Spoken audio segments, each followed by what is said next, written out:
Pride of Higara. This is Captain Soban of the fleet, Farron Shah. Looks like you could use a hand.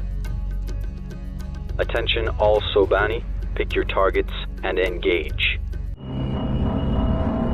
Hello everyone, this is Captain Soban. Welcome aboard the Starship Enterprise for another episode of Homeworld Tactical Fleet Simulator. And as our little probe here is doing all of the fun transmissions, today we are taking a look at the platforms and non-combat ships you can build with this mod. So, without further ado, let's get into it. Let's first take a look at all of the platforms we can make. First one we can build is here, the Fletchett autocannon. It's got like a cool dual turret on the right side and probably a concussion missile launcher on the left side. So let's take a look at it. So Fletchett autocannon, KAC 35, unit role, anti-fighter, anti-missile. Type, mobile point defense platform. Tech level, Mark 1 anti-fighter platform. Prerequisites, UWP platform control modules. And it comes with two KAC 35 RF, which is a 35mm Fletchett repeater, which is that turret on the left side, and the one SRM-7 light missile launcher, which I believe is the same size as the assault frigate. No, as the missile frigate. Okay, so that's like an anti-corvette missile launcher. The other one, I believe, is like an anti-missile cannon. Strong versus fighters and missiles, mediocre versus advanced fighters and corvettes, and weak versus anything bigger than a corvette, so frigates and capital ships. So, very interesting. Description. Basic UWP armed with high-velocity missiles and rapid-fire autocannons for defending against fighters, bombers, and anti-capital ship missiles. This is the only UWP that can be repositioned after a deployment. Oh, okay, so this one you can move more than once after it's been deployed. Very, very interesting. So let's move on to the next defense platform, which is the Kinetic autocannon, which is this guy down here. Also, for some reason, these platforms have very loud engines. Or it might be the mobile refineries. It's possible it might be the mobile refineries. Anyways, Kinetic autocannon. Kinetic autocannon KAC 120, primary role anti-fighter, anti-bomber, secondary role anti-corvette. Type heavy kinetic weapon platform. The tech level Mark II anti-fighter platform, so that's basically an upgraded version of the Fletchett autocannon. Prerequisites UWP platform control module. Armament comes with two KAC 120mm dual railgun turrets. That's a pretty big turret to be Reporting. To be anti-fighter. Copy. Copy. Interesting. Strong versus fighters and bombers. Mediocre versus corvettes and light frigates because it doesn't quite do enough damage to handle them, and weak versus heavy corvettes, frigates, and capital ships. Anything that's heavily armored. But yeah, that is a big round. You hit a fighter class ship. Description. Advanced UWP KAC variant equipped with two medium-range 120mm railgun turrets. Advantages over the UWP KAC 35, which is the one that the Fletchett cannon has, or the Fletchett turret. A longer weapon range, higher accuracy, and better damage output. Okay. Okay. Making it suitable for attacking a large strike craft. So this is more of a heavy fighter anti-platform. Because it has the weapon power to get through the heavy armor and the heavy classes like the heavy fighter and assault fighters and stuff like that. Okay, okay.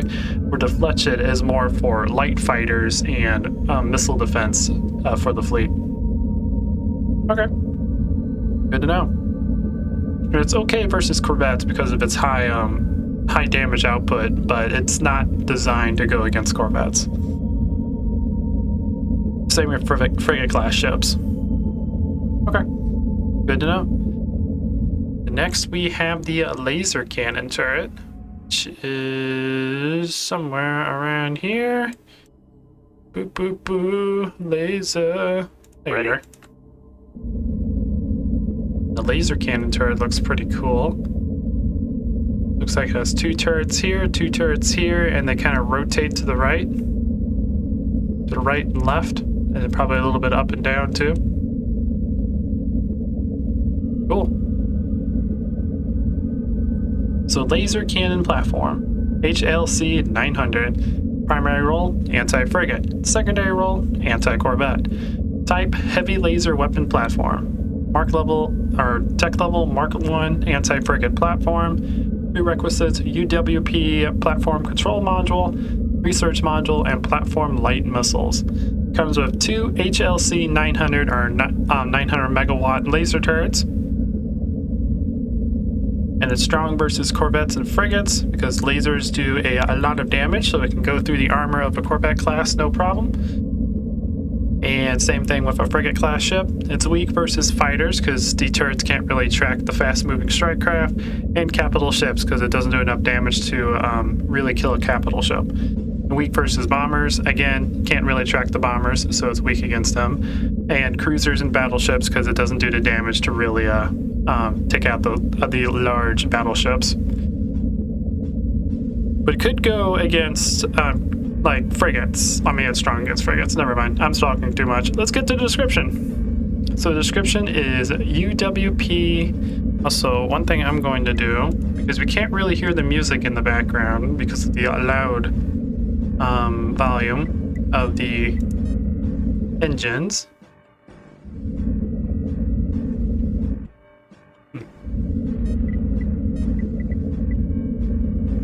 The UI volume? Okay. Engine volume has always been really dumb in Homeworld. For some reason, it's not affected by any of these stats. I do know one way to adjust it, so I will be right back. There we go. When in doubt, just turn it down in Windows. Now we can hear the background music a lot better. Okay, so for this guy, let's get to the description.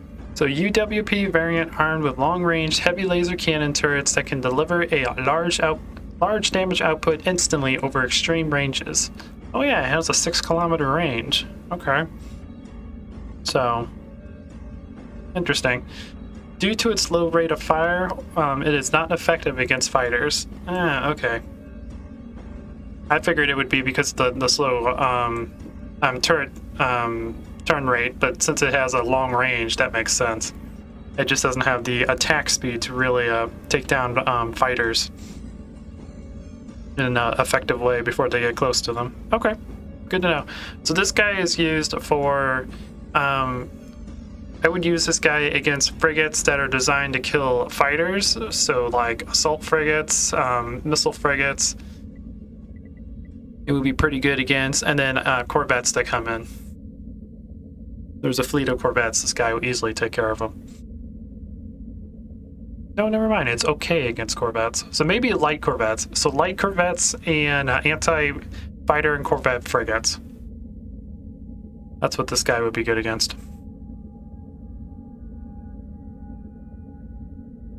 Never mind. I was looking at the kinetic one.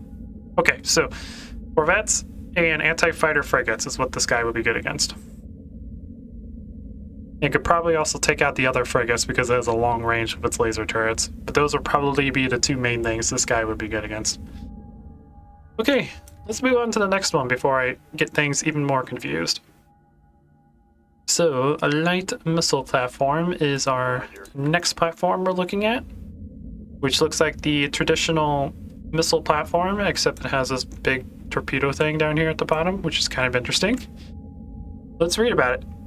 So, light missile platform, SRM-9 MRM-8. This is another anti-fighter, anti-corvette. Interesting. This will be our 3rd version of this one. Well, this is like fully anti-fighter. This one's like anti-light fighter and missile. This one might be a little bit heavier then. Mark III anti-fighter platform. Prerequisites, UWP platform control module, research module, and platform light missiles. Comes with two 10-2 missile launchers that are SRM-9 missiles with a 3.5 kilometer range. So that would be 9 kilotons of TNT, I believe, and then it can be upgraded to MRM, which are medium-ranged missiles, 8, which means 8 kilotons, so a little bit of a downgrade, but has a 6 kilometer range instead of 3.5, so much further. It's strong versus fighters and corvettes, but weak against anything stronger or bigger than a corvette because the missiles just don't do enough damage. Description: UWP variant armed with light missiles. SRM-9s are small, close-range missiles with a high rate of fire. Can be upgraded to the medium-range MRM-8 missiles, which have a longer range and stronger warhead yield. Okay, so it does have a stronger warhead yield, despite the fact it says an 8 next to it. I always assume the number is the amount of damage it does. So I'm assuming the SRM is 9 and the 8 might be like 15 or something. Maybe 16. Okay. It would make sense to me that it does less damage, just has longer range. Alright. But this is purely anti-fighter and anti-corvette. Doesn't do enough damage to really handle anything bigger than that. But really, really cool. So next, we have our fusion missile launcher, which is, as you can tell, the bigger missile variant of the platforms. Acknowledged. So fusion missile platform ASM-50, unit role anti-capital, anti-frigate, type heavy missile platform. Tech level Mark II anti-frigate platform, so this is the upgraded version of the laser cannon platform. Prerequisites: UWP platform control module, research module, platform light missiles, and platform fusion missiles. Comes with 2 missile launchers, the ASM-50, which is a 25 kiloton TNT fusion missile launchers, which I believe is the same ones that the destroyers have. Okay, so it's not quite as powerful as the destroyers. It might be like the missile frigate, like the upgraded missile frigate. Nope, that one's even more powerful. It's the basic missile frigate. Okay. And then can be upgraded to an ASM-50ER, 25 kiloton TNT fusion missile launcher, which has an 8 kilometer range. Indeed. So this strong versus frigates and capital ship, obviously, and weak versus fighters and corvettes, because it's a slow-moving missile, but it does a massive amount of damage on impact. So description: designed strictly for anti-frigate and anti-capital ship defense, this UWP is armed with fusion missiles that can be upgraded to increase their range. So the second one, oh, I know what ER is, extended range. Okay. So they just can be upgraded with a better engine that allows it to go further before losing control of the missile. Okay, cool. This one's very basic. I don't know why every one of these things have this. I wonder if that's like a control signal. No, that's what these would be. I'm not sure what this thing right here is. But cool. Pretty cool. And then next we have our hyperspace module, or Hyperspace Gate, which should be short and sweet to the point. If you guys ever played Homeworld 2, this is one of the platforms that's been in Homeworld 2 for a very long time. So Hyperspace Gate, tactical hyperspace platform, single burn, stationary deployment. Description: the hyperspace platform can hyperspace fighters, corvettes, frigates, and destroyers to distant locations. Prerequisites: UWP production module, hyperspace module, and Hyperspace Gates research. It's interesting that you can't do battle cruisers and whatnot through them. I guess it makes sense because battle cruisers can build their own hyperspace modules. I just find it interesting that they can't go through the gate. So for those of you who have never played Homeworld 2, basically what you do with these is you build 2 hyperspace gates, you put one somewhere on the map that you want to use as a jump point, and then another one for your destination point. And then you just move your fleet through the hyperspace gate, and it'll end at the destination area. And you can do it completely free, as long as the platforms stay alive and they stay linked together. So that was a cool feature in Homeworld 2 that I really liked. I like the fact that you can just set up your own hyperspace lanes. Okay, so that is all of the platforms. Now, the next one we have is our resource collectors. Not going to spend a whole lot of time on this, but for those of you that have never played Homeworld, these are your main economy units.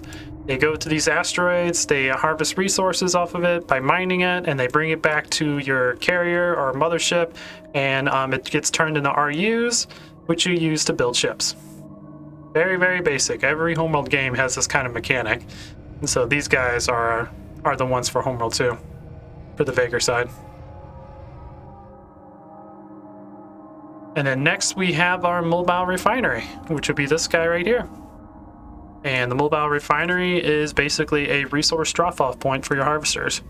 They dock into the mobile refinery, give you resources, and then the harvesters go back to where they're whatever they're going to do. If I could talk, it would be awesome. It would be awesome. So mobile refinery, mobile resource drop-off point, can dock 2 resource collectors at once. Basically it. Actually, this one doesn't have any. It does. I had the wrong ship selected. That does have some very basic hull defense points. They'll probably defend it against a small squadron of fighters, but bombers and capital ships, this thing is going to die. It's not designed to withstand a large invasion. It's just there to help speed up resource operations. And then next we have the advanced mobile refinery, which is unique to this mod, the Expeditionary Refinery, which basically to me kind of looks like an armed version of the mobile refinery with 2 mobile refineries stacked on top of each other on a frigate hull. Pretty cool. I like the design. Let's read about this because this is unique to the mod. Expeditionary Refinery. Description: advanced mobile resource drop-off point can dock 4 resource collectors at once. As you can tell, you got 2 lanes there, 2 lanes here. Features 50% more armor than standard refineries and 2 SRM-9 turrets for improved resource operation defense. So it comes with 2 concussion missile launcher turrets, which are these guys up here in front, I'm assuming, to help defend the harvesting operations. So it's mediocre versus fighters and corvettes because it has actual anti-fighter defenses, and weak versus everything else. Because again, it's for defense. This isn't designed to fight off a fleet. This is designed to help increase the survivability of the ship, so when it does get under attack, it can defend itself for a while it waits for actual reinforcements to help out. Okay, and next we have a mobile Homeworld inhibitor. A mobile Hyperspace Inhibitor. Which would be, I believe it is somewhere around here. There it is. Ready. So this is also unique to the mod because normally you build hyperspace inhibitors on your actual mothership, which we can't do in this mod. So this is like their way around of creating an area where you can't hyperspace. But let's read about it. So mobile hyperspace inhibitor, tactical hyperspace inhibitor, single burn, stationary deployment. Radius 6 kilometers. Prerequisites: research module, hyperspace gates research, and mobile inhibitors research. So basically, you can move this somewhere on the map, and it'll prevent enemies from hyperspacing into this area. So it'll help provide some sort of hyperspace defense. Like I said, normally you could build this on your mothership or shipyard, so you'll have like a defense area where people can't hyperspace into, because you can easily build a large fleet and hyperspace it onto the enemy and just blow them up that way. That kind of just makes it to where they can only hyperspace to like here and then have to move their fleet in. Gives you a little bit more time to prepare before your total annihilation. And this guy just allows you to do that in a certain area. So you can build this platform and be like, I want these resources here and I don't want the enemy to hyperspace on me. So you can just move the platform there, defend that area that way from large capital ships. And next we have our probes. So we have the basic probe, which is in like every Homeworld game. I like the look of the Vaygr probe because it reminds me of just like a flying rifle. Like this right here is the handle, and this right here is the barrel, and this is like the back area. I've always had that vibe with the Vaygr probe for some reason. But let's see. Long-range sensor device. One-shot movement. That's about it. All this guy is designed to do is give you sensor range in a certain area, so you have intel of what's going on. That's his only purpose. And next we have the Advanced Probe, which is the proximity sensor. And I don't remember if the proximity sensor was in the main game. I think that might be part of the mod. I don't remember. I didn't really play the Vaygr much when I played Homeworld 2 all the time, because I always played as Garans. So I don't remember if the Vaygr had a proximity sensor. I'm sure they did. I just don't remember on top of my head. So anyways, Advanced Sensor Probe. Sensor device capable of detecting cloaked ships. One-shot movement. So this guy's prerequisites, research module, and proximity sensor research. So this guy's job is to detect cloaked ships within an area of influence, because normal sensors can't pick up cloaked ships. That's the whole point of cloaking your ship. So this is one of the few ways that you can use to detect enemy cloaked ships. And next we have the EMC probe, which is right over here. Which I believe is unique to this mod. I don't remember the ECM probe, or it might be a different model compared to the normal Homeworld 2, because I don't recognize this. I think these are supposed to be solar panels to keep it charged, but it looks like they're kind of like it's Pac-Man opening its mouth ready to eat something. Anyways, let's read about it. So ECM probe, remote device that scrambles enemy sensors, one-shot movement. Advanced research module and sensor distortion probe research. Now, one of the interesting things about this for this mod is not only does it distort enemy sensors, it also gives you a huge sensor radius compared to your normal probe. Like this sensor radius right here is from this probe, and the normal probe is probably about half this much. So it gives you a lot of intel compared to the normal probe. And also the AI, because it distorts their sensors, they will prioritize killing this probe. So you do have to be careful when using this, because it's a lot more expensive than the normal probe, despite the fact it's also a lot more useful. Anyways, guys, that's going to do it. That's every non-combat ship and platform that you can build on the Vaygr side. And that's going to do it for this series, too. We covered all of Hygarans. We just finished all of Vaygr. There is a new series that I'm going to be starting, replacing this series. And I'm not going to talk about it much. It is space related, and it's from it's one of those games I used to play back in college when I didn't have a gaming computer.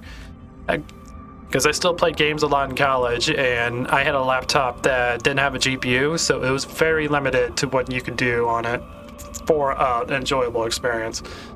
And yeah. So I hope you guys look forward to that series. I look forward to showing it to you guys and recording it. But yeah, that's going to be it for Homeworld Tactical Fleet Simulator. We might be back in the future. We play the campaign in this mod, but since we're doing Simplex right now, I don't want to have two Homeworld 2 campaigns running at the same time, because that's going to burn me out and it's going to burn you guys out. So yeah, we'll wait until the future to do a campaign using this mod. Anyways, guys, I hope you enjoy this. Please leave a like if you did. If you like what I do, consider subscribing, and I'll check you guys out in the next video. Until then, this is Captain Soban signing out.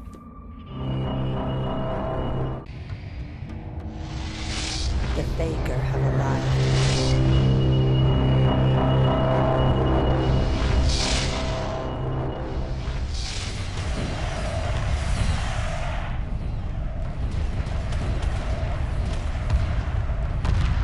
Emergency hyperspace procedures initiated. The mothership must survive.